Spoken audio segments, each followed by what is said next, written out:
নমস্কার বন্ধুরা, আজকে আমি বানাবো চিকেন কষা। আমার কুকিং ভিডিওতে আপনাদের সকলকে স্বাগত জানাই। আজকে আমি একদম সিম্পল উপায়ে চিকেন কষা বানাবো, সেই রেসিপিটাই আমি আপনাদের সাথে শেয়ার করছি। প্রথমে আলুগুলোকে আমি ভালোভাবে নুন হলুদ দিয়ে ভেজে নেব লাল লাল করে।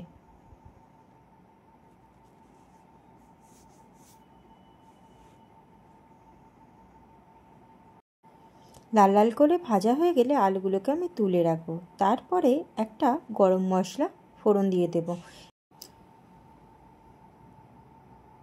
তারপরে কড়াইতে সর্ষের তেল গরম করে গরম মশলাটা দিয়ে দেব।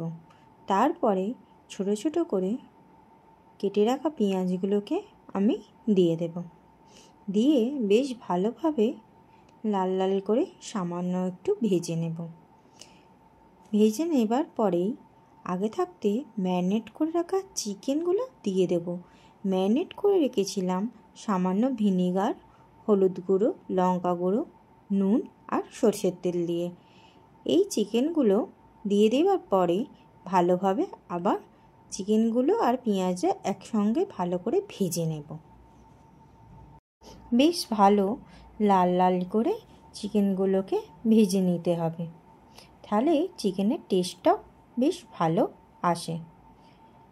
বেশ ভালোভাবে ভাজা হয়ে গেলে দিয়ে দেব আদা রসুনের বাটা।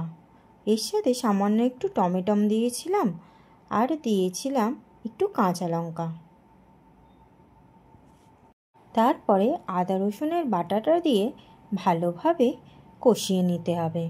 আদা রসুনের মধ্যে থেকে কাঁচা ভাবটা কেটে গেলে তার মধ্যে অ্যাড করে দেব সামান্য একটু ক্যাপসিকাম,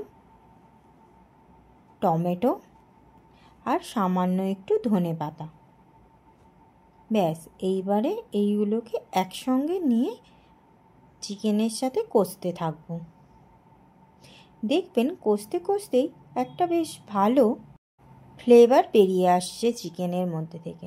তারপরে দিয়ে দেব হলুদ গুঁড়ো, লঙ্কা গুঁড়ো, ধনে জিরে গুঁড়ো, চিকেন মশলা, গরম মশলা আর দেব লাস্টে গোলমরিচের গুঁড়ো।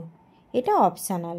আপনারা যদি একটু বেশি স্পাইসি পছন্দ করেন তাহলে গোলমরিচের গুঁড়োটা দেবেন, না হলে দেওয়ার দরকার নেই। আর ঝালটা যে যার পরিমাণ বুঝে দেবেন, যে যতটা ঝাল খান। আমরা যেহেতু একটু স্পাইসি খাই তাই ঝালটা একটু বেশিই দিয়েছি। তারপরে দিয়ে দেখব ফেটিয়ে রাখা টক দই 2-3 চামচের মতন। তারপর লো ফ্লেমে ভালো করে টক দইটা চিকেনের সাথে কষিয়ে নেব। তারপরে দেখবেন ভালোভাবে কষানো হয়ে গেলে তেল ওপরে বেরিয়ে আসছে। তারপরে আলুগুলো দিয়ে আবার আমি কষাতে থাকব। এই চিকেন কষা রেসিপিটা আপনারা একবার বাড়িতে ট্রাই করবেন, দেখবেন একটু স্বাদ অন্য লাগছে, খেতে বেশ ভালোই হয়েছে। স্বাদ যে খুব একটা অন্য লাগবে তা নয়, কিন্তু টেস্টটা একটু চেঞ্জ হবে। ভালোভাবে কষিয়ে সামান্য একটুখানি জল দিয়ে দেবো, আলু আর চিকেনটা যাতে ভালোভাবে সেদ্ধ হয়ে আসে। তারপরে ধনেপাতা দিয়ে দেব। ধনেপাতা দিয়ে খানিকক্ষণ নেড়ে চেড়ে নেব, একটু দিয়ে ঢাকা দিয়ে দেব। তারপরে দেখে নেব আলু আর চিকেন সেদ্ধ হয়ে গেছে অলরেডি। তারপর নামাবার সময় একটু গরম মশলা আর ধনেপাতা দিয়ে নামিয়ে নেব। চিকেনটা অসাধারণ খেতে হয়েছিল। আমাদের চিকেন কষা একদম রেডি হয়ে গেছে। এবারে পরিবেশন করুন ভাত বা রুটির সাথে। আর আমার এই কুকিং ভিডিওটা আপনাদের কেমন লাগলো সেটাও কিন্তু জানাবেন। পারলে একটা লাইক, কমেন্ট, শেয়ার করে দেবেন।